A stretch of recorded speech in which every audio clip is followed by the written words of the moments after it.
মহারাষ্ট্রের ভিভান্ডিতে প্রাক্তন মেয়রের বাংলোতে পাথর বৃষ্টির অভিযোগ বিজেপি বিধায়ক অনুগামীদের বিরুদ্ধে। মহারাষ্ট্রের পুর নিগম নির্বাচনের ফল প্রকাশের পরই এই অশান্তি। প্রাক্তন মেয়র বিলাস পাতিল ও বিজেপি বিধায়ক মহেশ চৌগুলের অনুগামীদের মধ্যে এই সংঘর্ষ। পাথর ছোড়াছুড়িতে আহত হয়েছেন দুপক্ষের একাধিক ব্যক্তি। পরিস্থিতি সামাল দিতে লাঠিচার্জ পুলিশের।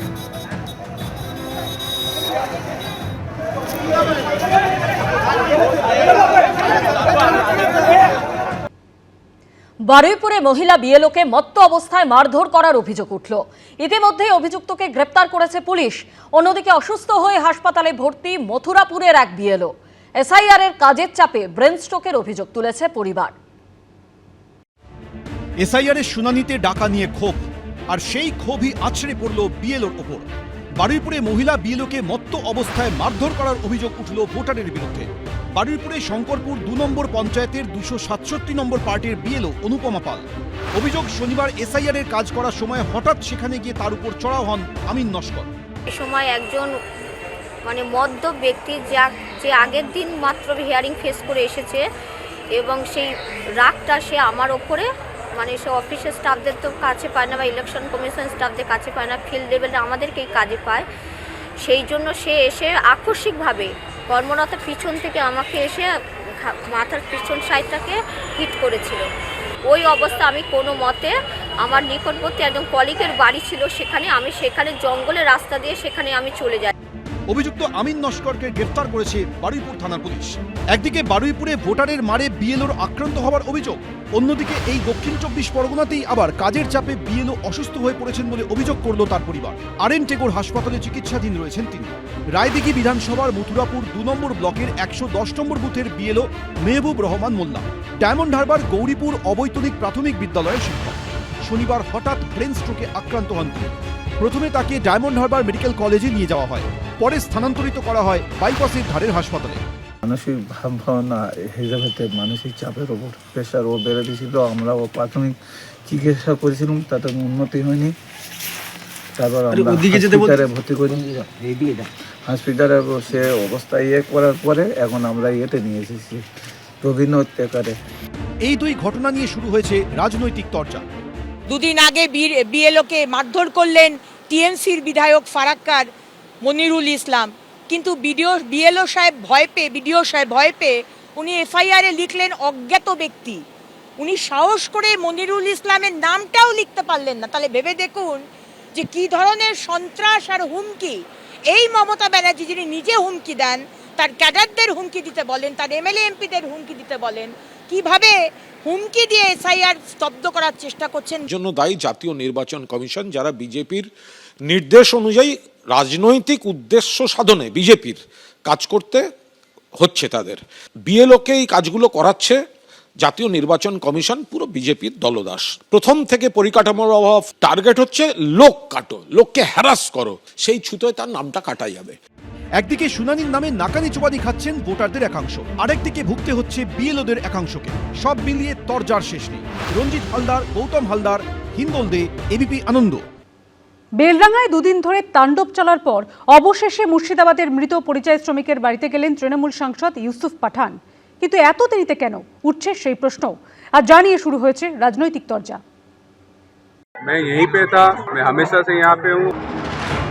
অবশেষে বেলডাঙ্গায় এলেন তৃণমূল সাংসদ ইউসুফ পাঠান।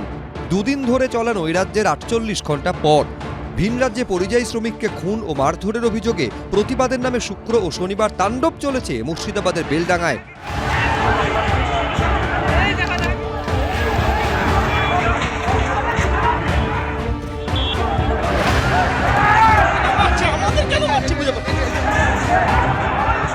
দুদিন ধরে অবাধ গুন্ডামি, রাস্তা অবরোধ, রেল অবরোধ, ভাঙচুর,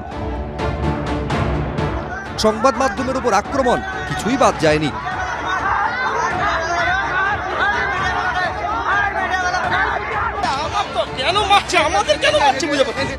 কিন্তু এই দুদিনের মধ্যে দেখা যায়নি এলাকার তৃণমূল সাংসদ ইউসুফ পাঠানকে, ফলে ক্ষোভ উগরে দেন স্থানীয় বাসিন্দারা। একটা পরিযায়ী এমপি পেল মুর্শিদাবাদের মানুষ, সেই পরিযায়ী এমপি আজকে তার এখন অবধি আমরা কোনো বিবৃতি পাইনি। আমরা মোটামুটি ওনাকে ইলেকশনের বাজারে দেখেছি, তা আজ পর্যন্ত আমাদের আর চোখে পড়ে না। অবশেষে দুদিন পর দেখা মিলল বহরমপুরের তৃণমূল সাংসদের। মৃত পরিযায়ী শ্রমিকের মহেশপুরের বাড়িতে গেলেন ইউসুফ পাঠান। आपके घर से एक आदमी को या उनका बीवी को काम करेंगे, होमगार्ड में, पुलिस का नौकरी में, सरकारी नौकरी में काम देंगे। और दीदी भी आप लोगों के साथ है, मैं भी आप लोगों के साथ खड़ा हूँ यहाँ पर। তৃণমূল সাংসদ দাবি করলেন তিনি নাকি এলাকাতেই ছিলেন। इतना देरी से क्यों आ रहे हैं आप? मैं यहीं पे था, मेरे ख्याल से आप लेट पहुँचे हैं। मैं हमेशा से यहाँ पे हूँ और हमारे जो रिप्रेजेंटेटिव है, हमारे एमएलएज है, वो हमेशा ग्राउंड पे काम करते हैं। सब कुछ ठीक है यहाँ पे।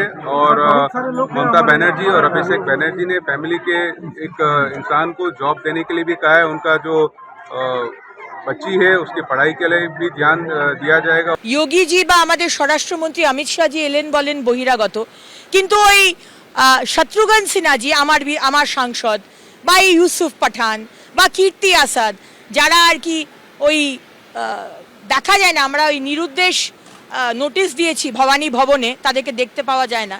হঠাৎ করে যদি ইউসুফ পাঠান, এতগুলো ঘটনা হয়ে গেল, এতগুলো শামশেরগঞ্জ হলো, বেলডাঙ্গার এতগুলো অশান্তি হলো, রায়েট হলো, ওনাকে দেখতে পাওয়া গেল, আজকে হঠাৎ উনি গেছেন, তো সাধারণ মানুষ এবং সংখ্যালঘু ভাইরা জিজ্ঞেস করবেন যে আপনি এতদিন কোথায় ছিলেন। প্রবল সমালোচনার মুখে রবিবার মৃত পরিযায়ী শ্রমিকের বাড়িতে গিয়ে পরিবারের হাতে আর্থিক সাহায্য তুলে দেন তৃণমূল সাংসদ ইউসুফ পাঠান। সঙ্গে ছিলেন বেলডাঙ্গার তৃণমূল বিধায়ক হাসানুজ্জামান।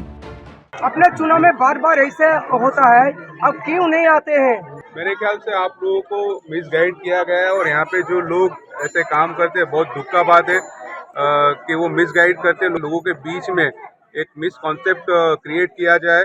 मैं यहीं पे हूँ और यहाँ के डेवलपमेंट के लिए हमेशा आगे हूँ, हमेशा काम करता रहता हूँ। বহরমপুরের তৃণমূল সাংসদকে যখন গত দুদিন দেখা যায়নি, তখন সক্রিয় ছিলেন প্রাক্তন কংগ্রেস সাংসদ অধীর চৌধুরী। তিনি মৃতের বাড়িতে যান, পরিবারের সঙ্গে কথা বলেন, যার ফলে ইউসুফ পাঠানের অনুপস্থিতি নিয়ে প্রশ্ন আরও জোরালো হয়। কোথাও আসে না, উনি বোম্বাইয়ে শ্বশুর বাড়ি আর বড়োদায় বাড়ি আর দিল্লিতে মাঝে মাঝে যান। বহরমপুরের তৃণমূল সাংসদ হলেও আদতে ভিন রাজ্যের বাসিন্দা ইউসুফ পাঠানের ভূমিকা নিয়ে এর আগেও বারবার নানা মহলে প্রশ্ন উঠেছে। রাজীব চৌধুরী, শিবাশিস মৌলিক, পার্থপ্রতিম ঘোষ, এবিপি আনন্দ। এবার বিজেপি শাসিত অসমে উদ্ধার পশ্চিমবঙ্গের পরিযায়ী শ্রমিকের দেহ। রবিবার অসমের গোয়ালপুরে রেল লাইনের ধার থেকে উদ্ধার হলো কোচবিহারের শীতলকুচির বাসিন্দা হিমঙ্কর পালের দেহ। বিজেপি শাসিত রাজ্যে পরিযায়ী শ্রমিকের দেহ উদ্ধারের ঘটনায় রাজনৈতিক তরজা তুঙ্গে। ফের ভিন রাজ্যে পরিযায়ী শ্রমিকের রহস্য মৃত্যু, ফের বাংলাভাষী বলে অত্যাচারের অভিযোগ।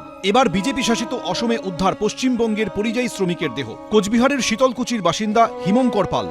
পরিবারের বক্তব্য, গত প্রায় ৮ বছর ধরে তিনি অরুণাচল প্রদেশে পরিযায়ী শ্রমিকের কাজ করেন। শুক্রবার কাজের খোঁজে অরুণাচল প্রদেশে যান, কিন্তু কাজ না মেলায় সেখান থেকে ফেরার সিদ্ধান্ত নেন। ফেরার পথে অসমে এক গাড়ি চালকের সঙ্গে গন্ডগোল বাধে তার। এরপর থেকে আর যোগাযোগ করা যায়নি।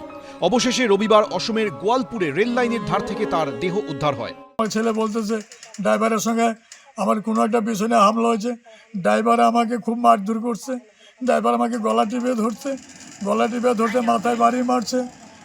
আমার ধারণা কোনো একটা বিষয় নিয়ে এরকম হামলা হয়ে আমার ছেলেকে মেরে, বাঙালি বলে মেরে আমার ছেলেকে লাইনের ধারে ফেলে দিয়েছে। ফের বিজেপি শাসিত রাজ্যে পরিযায়ী শ্রমিকের রহস্য মৃত্যু নিয়ে শুরু হয়েছে রাজনৈতিক চাপানোতর। বিজেপি শাসিত রাজ্যগুলোতে এরকম পরিযায়ী শ্রমিকরা বারে বারে আক্রান্ত হচ্ছে, মৃত্যুবরণ হচ্ছে, এটা কখনোই মানা যায় না। বাংলার শ্রমিকদের উপর এই অমানবিক অত্যাচার এবং এই বারে বারে খুন আমরা ধিক্কার জানাই। আমরা দলের সর্বোচ্চ নেত্রী এবং নেতৃত্বদের কাছে বিষয়টি অবগত করব। বাঙালিকে দিকে মারা হচ্ছে, এরকম একটা ভ্রান্ত কথাবার্তা ছড়িয়ে রাজনীতির হাওয়া গরম করতে চাইছে তৃণমূল নিজের রাজ্যের দিকে লক্ষ্য রাখুক। এবং কুচবিহার জেলার তৃণমূল নেতাদের বলতে চাই, আপনাদের কোনো অধিকার নেই এই বক্তব্য রাখার, কারণ আমাদের এই কুচবিহার জেলাতেই একের পর এক খুন হয়েছে। পরিযায়ী শ্রমিকের দেহ আনতে অসমে গেছে তার পরিবার। শুভেন্দু ভট্টাচার্য, এবিপি আনন্দ, কোচবিহার। এবিপি আনন্দ, এগিয়ে থাকে, এগিয়ে রাখে।